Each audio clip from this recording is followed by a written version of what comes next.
तर मी सांगितलेलं काम तातडीनं कर.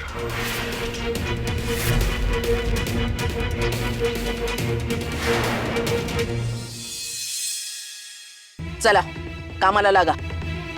हौदातलं पाणी कळशा भरून विहिरीत नेऊन टाका. हौदात पाण्याचा एक थेंबही शिल्लक राहता कामा नये. समजलं? चला.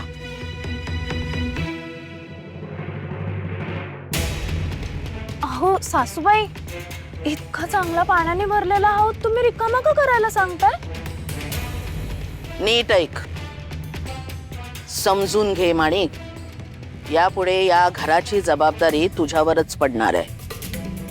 हाताखालच्या बायकांना कसं ताब्यात ठेवायचं हे तुला उमगलंच पाहिजे. अगं आज वटपौर्णिमा आहे. मी आणि जाऊबाई पूजेला निघणार, पण जाताना घरातलं एक एक काम काढणार आहे. आता हा हौद भरायचा म्हणजे विहिरीतनं पाणी शेंदायचं आणि पुन्हा ते हौदात भरायचं. हे काम तुळसालाच करावं लागणार. जखडली गेली की नाही बरोबर. खरंच सासूबाई, किती छान युक्ती आहे ही.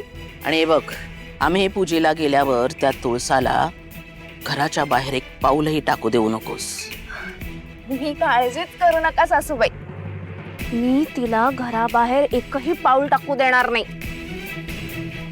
तुम्ही निश्चिंत होऊन जा पूजेला. वामन, अरे फणस आणायला सांगितला होता, आणलास का? जी मालकीन बाई, ओसरीत आणून ठेवलंय की. बर, आता आणखी एक काम वाढेल.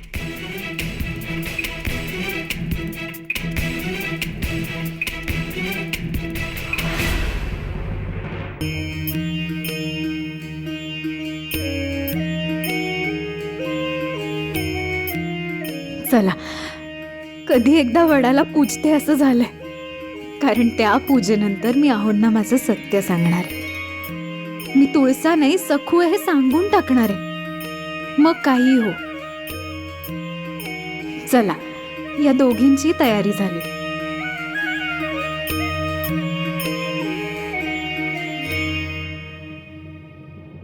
झालं. अशी लगेच सुटका नाही. अगं गऱ्याशिवाय बायका वडाची पूजा कशी करणार? हे घे फणस.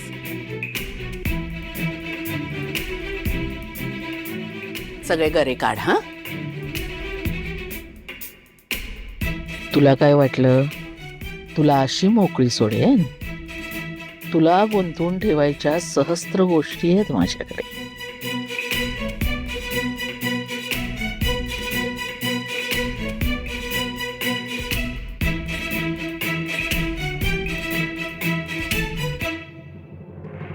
जाऊबाई, माझी सगळी तयारी झाली बरं का?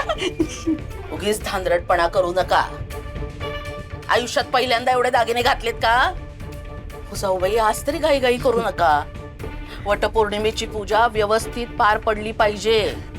अर्धवट ठेवली तर कुंकवाला धोका असतो. ठाऊक आहे ना? वेंधळ्यात का हो तुम्ही? तयारी झाली म्हणताय? मग नाकात नथ का नाही घातलीये? दिली होती ना तुम्हाला. कुठे आहे? हो बाई, भाऊजी घरात नाहीयेत ना? नाहीतर ती नथ डावावर लावतील.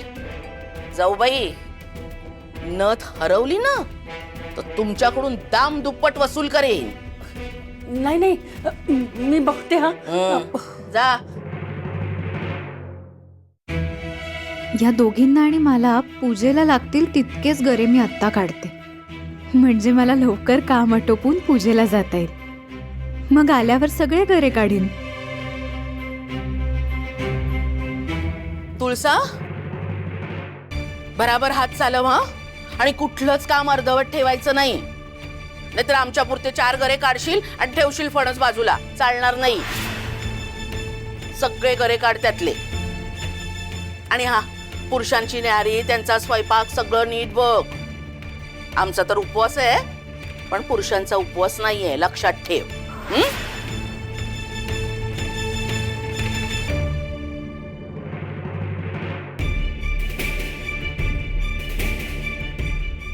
फणस, न्यारी. अरे बापरे, हातारे विठुराया.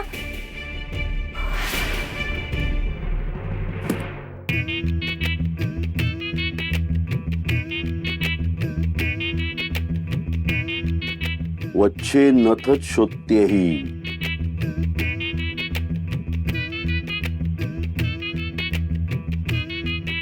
द्या हं? माझी नथ द्या. मी माझ्याकडे च्या, मी कशाला घेऊ नथ? द्या नाही तर मी जाऊबाई ना हाक मारे ना. थांबा.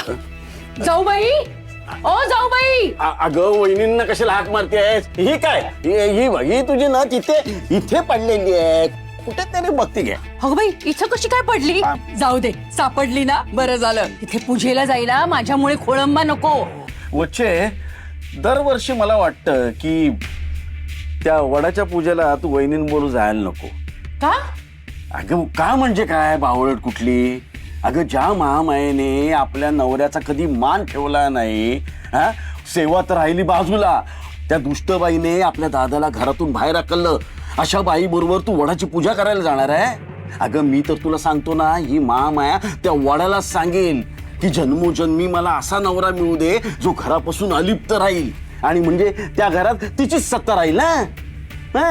बघ बुवा काय ते तू. हा नाही, तिच्यामुळे आपल्या 7 जन्मात अडथळे यायला नको ना, कारण जन्मोजन्मी तूच मला बायको म्हणून हवी आहेस.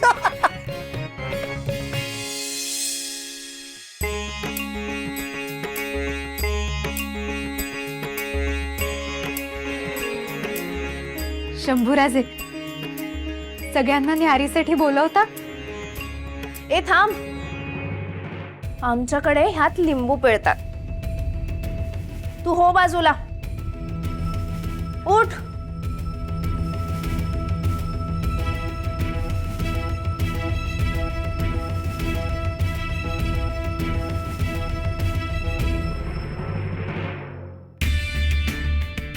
अशी बसली आहे ना, जमिनीच दडपे पोहे केलेत.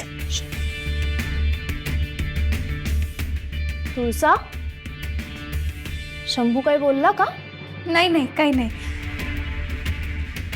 बरं, हे घे, ह्याची चव घेऊन सांग मला कसं झालंय. म्हणजे लिंबू जास्त नाही झालंय ना? नाही, मी घेतली असती चव, पण काय आहे ना, माझा आज वटपौर्णिमेचा उपवास आहे. घे. नाही नाही, तुम्ही शंभूंना द्या ना, ते चव घेऊन सांगतील तुम्हाला. का? तुझा पण उपवास आहे का?